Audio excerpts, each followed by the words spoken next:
there is a lot of noise about the what do you call geopolitics and all, which is beyond anybody's reach. I mean, even the people who are taking active part, they would not know what is going to happen tomorrow. So let's not bother too much about that. That is out of completely our thinking, our control.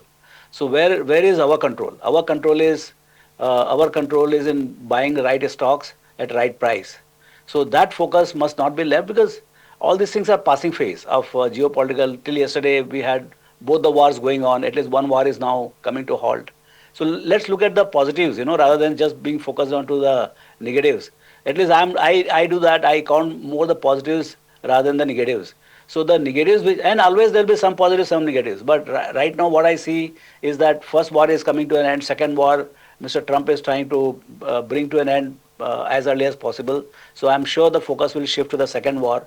So oil is at a very low price. Your credit flow has been unleashed. I mean, though it has not picked up to 13, 14%, but I'm sure from here onwards the credit will also pick up. And I think the credit flow momentum is extremely important. If by chance the credit flow goes to 13, 14%, don't worry about what is happening in the world. I think your economy is rocking, your corporates are rocking, corporate earnings will grow, and there is an ample wall of money waiting from the domestic retail, who will keep the what you call valuation at a current elevated level of 22, 23 times, and earnings will pick up. And that combination, I think, probably will give you 12 to 15% compounded return in the years to come.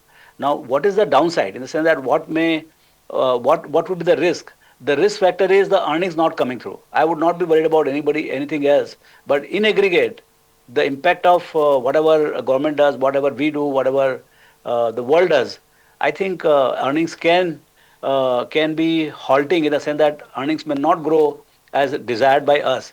So that could be the biggest risk. And like what has happened in last 1 year, despite the earnings went up by 8-10%, markets remain flat.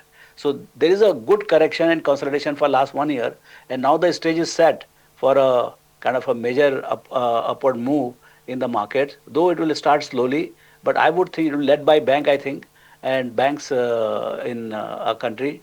I think I see definitely better times in the months and quarters ahead.